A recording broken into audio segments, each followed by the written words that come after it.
Here's the setup for washing greens. You see I have the greens that I picked this morning, which was about 6 hours ago. They have wilted a little bit, but it's not going to affect the taste at all. I have a 6-quart pressure cooker right here. And I have a double sink. Whatever setup you have, you can adapt to that. We're going to rinse them twice, put them over here in the drain board, come back, rinse them again, and in this sink, after the third rinse, I'm going to be putting the pressure cooker in that sink and stuff it full of mustard greens.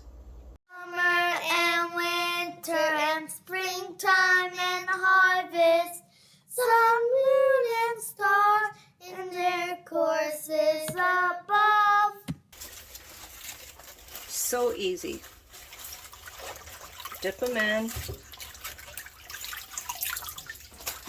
Dip them in. So basically all you're doing is rinsing dirt, and in my case I have mulch. So bits of leaves and things, that's all you're doing, is just rinsing a little bit of dirt off. Dip. Dip.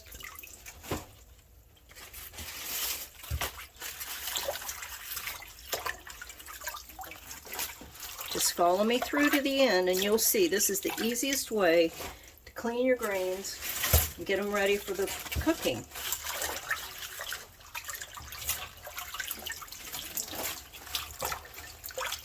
You see that first sink is getting pretty dirty, but that's okay. You're going to be rinsing these again after the second rinse. You just keep rinsing however many rinses it takes until your water runs clear.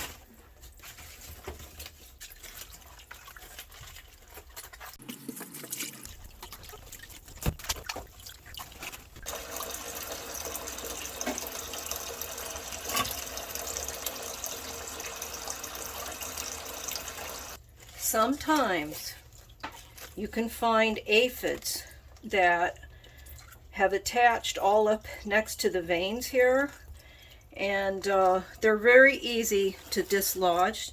In your first rinse water, just add 1/4 teaspoon of dish detergent, and you're going to have to let them soak for a minute, but they will let go and they'll rinse right off. They're not going to hurt your greens to the point that you can't eat them. I like my greens to be pretty with no aphids on them, but I have seen times that there are a few on them. The healthier your garden gets, the less likely you are to get aphids.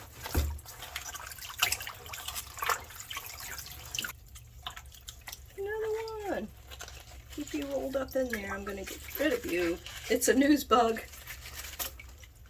They don't hurt a thing. I just don't want to touch them.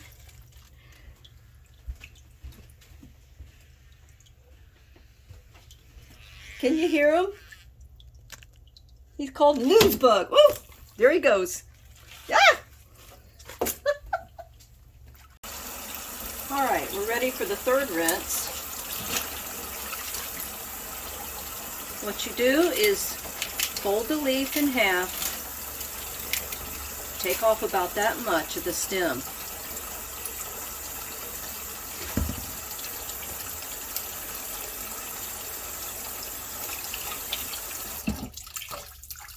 Rinse it again, fold it in half, take about that much of the stem off, throw it in there whole leaf. Don't bother with having to chop them up. You don't need to do that at this point.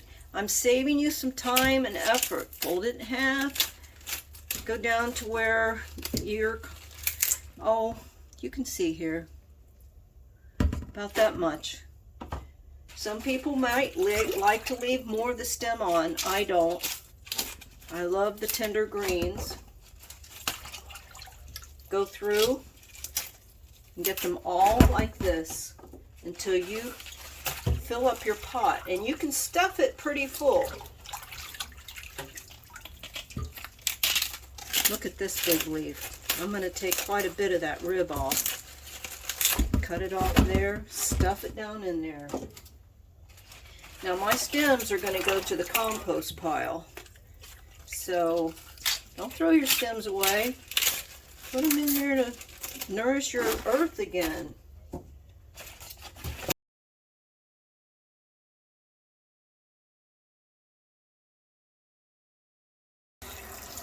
I'm going to judge maybe 1 inch of water. You don't need a lot. Okay, that's not enough. Let's see. Okay, 1 inch of water. I'm going to let that water out for the next batch. This is a stainless steel pressure cooker. I did not want an aluminum one, and I just happened to find this one at JCPenney a long time ago. I'm going to put this lever on 2, which translates to about 10 pounds of pressure, and then the lock. That's it. I'm going to put it on the stove. Once the steam releases out of here, then I time it to about 8 minutes. Hey, it's me, popping in here real quick. I wanted to show you something that I made for you, and it's free. I have garden plans at a glance. Just hit that link below and print it out. It's going to help you. And as a little bonus, I also made my own veggie list that has worked for me through the seasons here in Florida. And I also have a list of where I get my seeds. All right, let's get back to work. Can you hear it? Now it's time to start that timer. You only need it to steam like that for about 8 minutes. So the first thing you do, turn it down. It doesn't need to be on high the whole time as long as it's steaming. And if you're like me, you start forgetting the time and you get busy doing something, set your timer. Isn't that easy?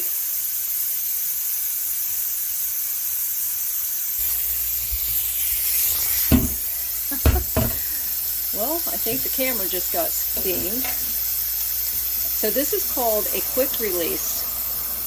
Just put cold water on it. You'll see this little red indicator go down. You're going to hear it release too.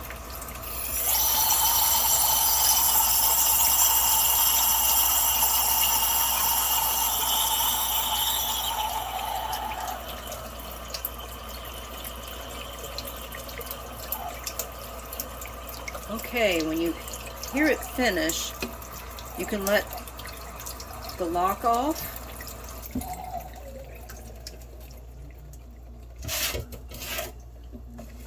Okay, there they are, all cooked down.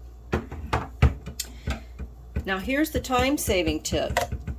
Just go down in there with your scissors. I don't know if you can see what I'm doing. Just cut them up as small as you like. If you like them left fairly big, just don't cut them up very much. Now, if you recall, I did not put any flavors in here. I used to put, I don't know, a tablespoon of bacon grease in here, but I don't do that anymore. So now if I want it flavored, I do things like add some smoked paprika or some liquid smoke, or saute some garlic and onion and add that. So now see, didn't that save you time? You didn't have to chop those up before you put them in there.